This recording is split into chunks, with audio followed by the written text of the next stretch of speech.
بسم اللہ الرحمن الرحیم۔ شروع اللہ کے نام سے جو بڑا مہربان نہایت رحم کرنے والا ہے۔ السلام علیکم پیارے دوستوں۔ اللہ تبارک تعالیٰ قرآن پاک کی سورہ عمران میں ارشاد فرماتا ہے، اور بے شک اللہ تبارک تعالیٰ کا پہلا گھر جو لوگوں کے لیے مقرر کیا گیا وہ مکہ میں ہے، جو ساری دنیا کے لیے ایک برکت والا اور ہدایت والا ہے۔ میرے دوستوں، کیا آپ جانتے ہیں کہ دنیا میں سب سے پہلے اللہ تبارک تعالیٰ نے اپنے گھر خانہ کعبہ کو کس طرح اور کب بنایا؟ کیا یہ بات سچ ہے کہ اللہ تبارک تعالیٰ نے خانہ کعبہ کو پیدا کیا، اور خانہ کعبہ کی تعبیر سب سے پہلے کس نے کی؟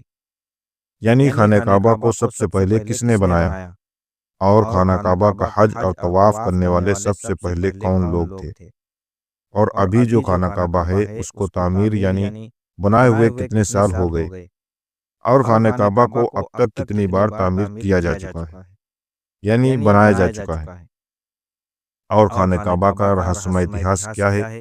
میرے دوستوں، ان سارے سوالوں کے جواب ہم آپ کو قرآن اور حدیث کی روشنی میں بتائیں گے۔ اس لیے آپ سے ریکویسٹ کرتے ہیں کہ ہماری اس ویڈیو کو پورا ضرور دیکھیے گا۔ دوستوں، خانہ کعبہ ایک ایسی مقدس جگہ ہے جس کو دیکھنے کے لیے ہر مسلمان تڑپتا ہے، اور جس کا طواف کرنے کے لیے ہر مسلمان کا دل ترستا ہے۔ میرے دوستوں، ابھی کا جو خانہ کعبہ ہے وہ 404 سال پرانا ہے۔ خانہ کعبہ کو اب تک 10 بار بنایا جا چکا ہے۔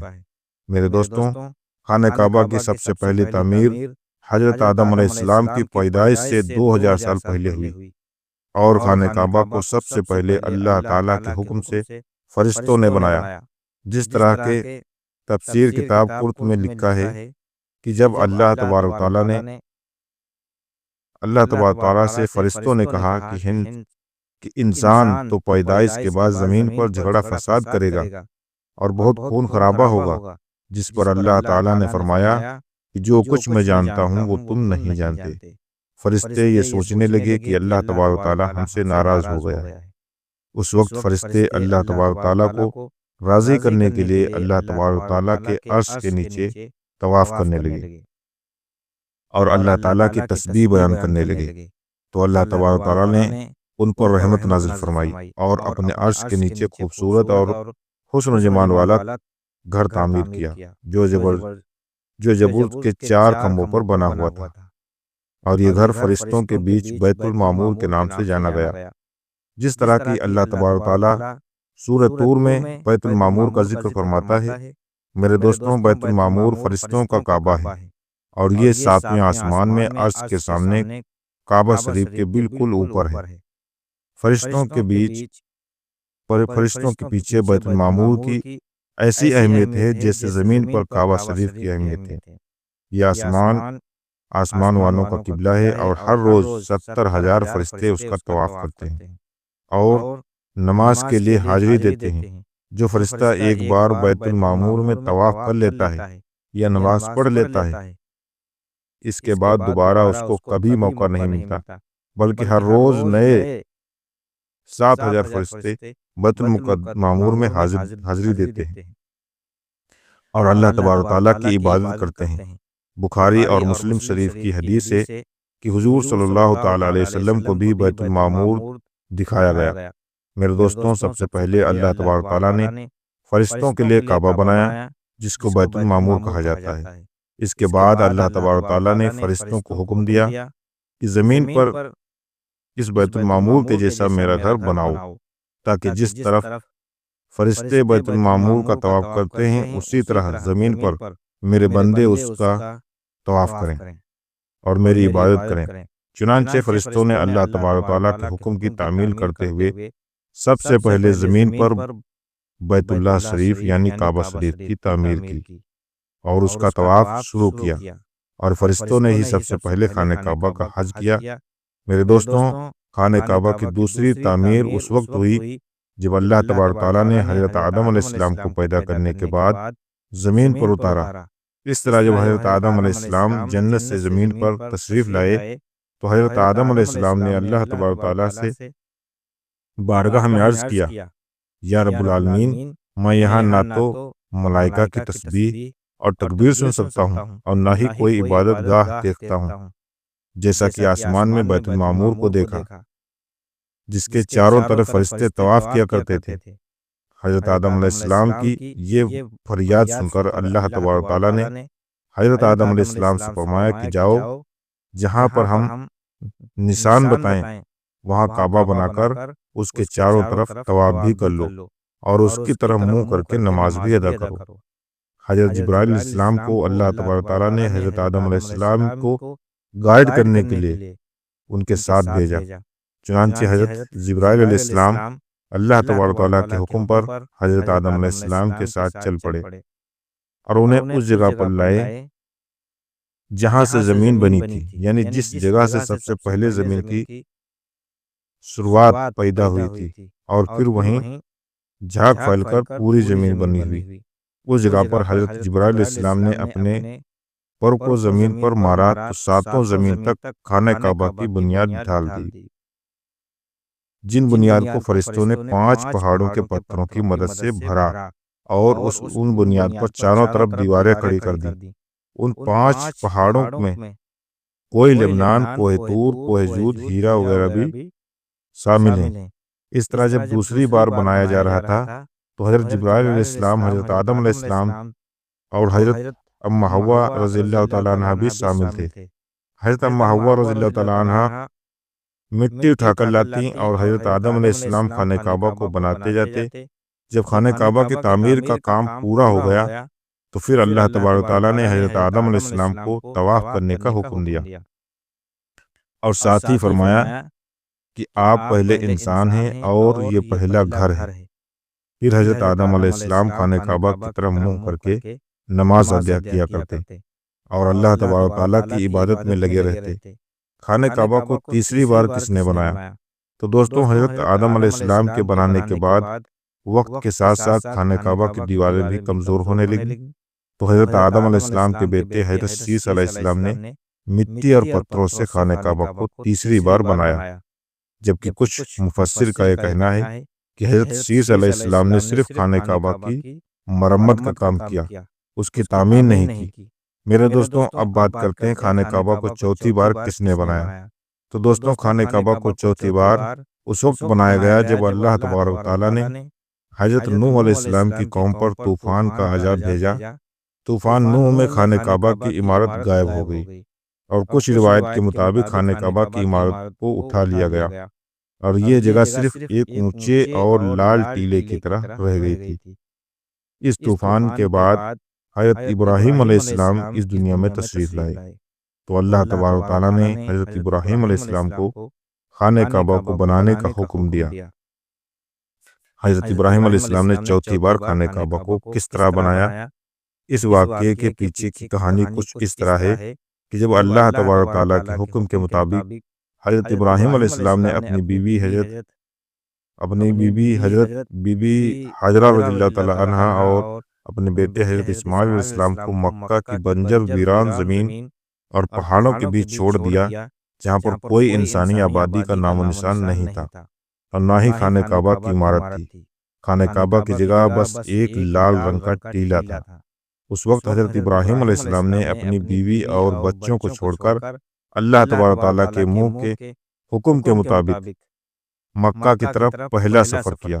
اس کے بعد جب دوسری بار حضرت ابراہیم علیہ السلام اپنے خاندان سے ملنے کے لیے فلسطین سے مکہ آئے تو حضرت اسماعیل علیہ السلام کی قربانی کا واقعہ پیش آیا، اور تیسری بار جب حضرت ابراہیم علیہ السلام مکہ میں تشریف لائے تو حضرت اسماعیل علیہ السلام کی شادی ہوئی اور اس وقت حضرت حاجرہ رضی اللہ تعالیٰ عنہا کا انتقال ہو چکا تھا۔ چوتھی بار جب حضرت ابراہیم علیہ السلام مکہ میں تشریف لائے تو آپ کی ملاقات آپ کے بیٹے حضرت اسماعیل علیہ السلام سے نہ ہوئی۔ پھر پانچویں بار جب حضرت ابراہیم علیہ السلام مکہ میں تشریف لائے تو اس وقت اللہ تبارک تعالیٰ نے حضرت ابراہیم علیہ السلام کو کعبہ شریف کو بنانے کا حکم دیا۔ حضرت ابراہیم علیہ السلام نے حضرت اسماعیل علیہ السلام سے فرمایا کہ میرے بیٹے، اللہ تبارک تعالیٰ نے مجھے حکم دیا ہے کہ میں اس گھر کی تعمیر کروں، یعنی اس گھر کو بناؤں۔ تو حضرت اسماعیل علیہ السلام نے عرض کیا کہ ضرور کیجیے، میں خدمت کے لیے حاضر ہوں۔ چنانچہ ایک روایت کے مطابق خانہ کعبہ کی بنیاد کا نشان حضرت جبرائیل علیہ السلام نے بتایا۔ اس پر حضرت ابراہیم علیہ السلام اور حضرت اسماعیل علیہ السلام نے بنانا شروع کیا۔ جب کھدائی شروع ہوئی تو پرانی بنیاد دکھنے لگی جس پر حضرت آدم علیہ السلام نے کعبہ شریف کو بنایا تھا۔ حضرت آدم علیہ السلام کی بنیاد کے دکھ جانے کے بعد خانہ کعبہ کی تعمیر شروع ہوئی۔ حضرت ابراہیم علیہ السلام اپنے اس بڑھاپے میں ایک کاریگر اور حضرت اسماعیل علیہ السلام ایک مزدور کی حیثیت سے خانہ کعبہ کو بنانے لگے۔ کوہ لب، کوہ ہیرا، کوہ ابول، قیس، کوہ صفا اور کوہ مروہ، ان پانچوں پہاڑوں سے حضرت جبرائیل علیہ السلام پتھر اٹھا کر لاتے اور حضرت ابراہیم علیہ السلام کعبے میں لگاتے۔ پھر حضرت جبرائیل علیہ السلام کی نشاندہی سے جبل ابی قبس کے کنویں سے 2 پتھر ملے۔ حضرت ابراہیم علیہ السلام ان پتھروں کو اٹھا کر لائے۔ ان میں سے ایک پتھر حجر اسود تھا اور دوسرا پتھر مقام ابراہیم کے نام سے مشہور ہوا۔ میرے دوستو، مقام ابراہیم وہ مشہور پتھر ہے جس پر کھڑے ہو کر حضرت ابراہیم علیہ السلام نے کعبہ کی دیوار بنائی۔ جیسے جیسے خانہ کعبہ کی دیواریں اونچی ہوتی جاتی ویسے ویسے وہ پتھر بھی ہوا میں اونچا ہوتا جاتا۔ میرے دوستو، نبی کریم صلی اللہ تعالی علیہ وسلم نے ارشاد فرمایا ہے کہ حجر اسود جب جنت سے اتارا گیا تو دودھ سے بھی زیادہ سفید تھا، پھر انسانوں کے گناہ نے اسے کالا کر دیا۔ ایک اور روایت کے مطابق نبی کریم صلی اللہ تعالی علیہ وسلم نے ارشاد فرمایا، حجر اسود اور مقام ابراہیم جنت کے پتھروں میں سے 2 پتھر ہیں۔ اللہ تبارک و تعالیٰ نے ان کے نور کی روشنی کو بجھا دیا۔ اگر اللہ تبارک و تعالیٰ ان کے نور کی روشنی کو نہ بجھاتا تو یہ پورب سے پشچم تک سب کو روشن کر دیتے۔ خانہ کعبہ کو 5ویں بار قوم اعمال اور 6ٹھی بار قبیلہ جرہم نے بنایا۔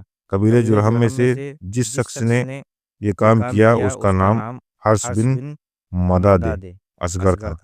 خانہ کعبہ کو 7ویں بار بنانے والے نبی کریم صلی اللہ تعالی علیہ وسلم کے پاک خاندان میں سے ایک بزرگ ہیں جن کا نام حضرت قصہ بن کلاب تھا۔ انہوں نے خانہ کعبہ کو نئے سرے سے بنانا شروع کیا اور ایک بے مثال پختہ عمارت بنائی۔ دوستوں، خانہ کعبہ کو 8ویں بار بنانے کی ضرورت اس وقت پڑی جب قبیلہ قریش کے سرداری کے زمانے میں ایک زبردست سیلاب آیا جس سے خانہ کعبہ کی دیواریں بہت کمزور ہو گئیں۔ تو ایک مشورے کے بعد یہ فیصلہ لیا گیا اور خانہ کعبہ کو قبیلہ قریش نے پھر بنایا، جس تعمیر میں نبی کریم صلی اللہ تعالی علیہ وسلم کی ذات اقدس نے بھی شرکت فرمائی، لیکن اس وقت رقم کم ہونے کی وجہ سے قریش کی تعمیر میں حتیم کعبہ کو شامل نہیں کیا گیا۔ خانہ کعبہ کو نئی بار اس وقت بنایا گیا جب یزیدی فوج کی پتھر بازی کی وجہ سے خانہ کعبہ کی دیواریں کمزور ہو گئیں، تو حضرت عبداللہ بن زبیر رضی اللہ تعالیٰ عنہ نے حتیم کعبہ کو قریش کی تعمیر میں شامل نہیں کیا گیا، اس کو بھی شامل کر کے بنیاد ابراہیمی پر خانہ کعبہ کو نئے سرے سے بنایا گیا۔ خانہ کعبہ کی 10ویں تعمیر عبد الملک بن مروان کے نائب حجاج بن یوسف نے، جو ایک ظالم حکمران تھا، اس نے 74 ہجری میں پھر سے خانہ کعبہ کو قریش والی تعمیر کے مطابق بنوایا۔ اس کے دور کے بعد جب خلیفہ ہارون حکومت پر بیٹھا تو اس نے خانہ کعبہ کو گرانے کا فیصلہ کیا اور حضرت عبداللہ بن زبیر کی تعمیر کے مطابق خانہ کعبہ کو تعمیر کرنا چاہا، لیکن امام ابو یوسف نے یہ کہہ کر اسے روک دیا کہ اگر یہی طریقے کا رہا تو ہر آنے والے حکمران مشہور ہونے کے لیے خانہ کعبہ کو گرا کر نئی تعمیر کروا کرے گا، اور اس طرح لوگوں کے دلوں میں اس گھر کی عظمت کم ہوتی جائے گی۔ پھر 1040 ہجری میں سلطنت عثمانیہ کے سلطان مراد بن احمد خان شاہ قسطنطنیہ نے حجر اسود والی جگہ کے علاوہ ساری عمارت کی بنیاد اعجاز کے جیسا تعمیر کروایا۔ اس تعمیر کا کام 6 مہینے کے اندر مکمل ہوا۔ اس نے خانہ کعبہ کے اندر سنگ مرمر کا پتھر لگوایا اور بہت ہی خوبصورت چھت بنائی، اور باہر کی دیواریں سنگ مرمر سے چونا میں چنی گئی اور بہت ہی قیمتی اور ریشمی کالے رنگ کا پردہ خانہ کعبہ پر ڈالا گیا۔ جس پر کلمہ طیبہ لکھا ہوا تھا اور سنہری لفظوں میں سلطان کا نام لکھا ہوا تھا۔ اس طرح سلطنت عثمانیہ کی تعمیر کے بعد شاہ فہد بن عبدالعزیز نے سن 1417 میں خانہ کعبہ کو نئے سرے سے بنانے کا حکم شروع کیا، اور ابھی جو خانہ کعبہ ہے وہ کم و بیش 404 سال پرانا ہے، کیونکہ یہ عمارت 1040 ہجری میں بنی اور اب 1445 ہجری ہے۔ اللہ تبارک تعالیٰ سے دعا ہے کہ اللہ تبارک تعالیٰ اپنے بیت المقدس شریف کی بارگاہ میں زیارت نصیب فرمائے اور حضرت بیت اللہ کی زیارت نصیب فرمائے۔ محترم بزرگوں، دوستوں، امید کرتا ہوں یہ ویڈیو آپ لوگوں کو پسند آئی ہوگی، اور اگر ابھی تک ہمارے نور اسلام چینل پر نئے ہیں تو پلیز چینل کو سبسکرائب کیجیے گا تاکہ ہماری ہر نئی ویڈیو آپ لوگوں تک پہنچتی رہے اور دین کی جانکاری آپ لوگوں کو ملتی رہے۔ اب ملتے ہیں اگلی ویڈیو میں، تب تک کے لیے اللہ حافظ۔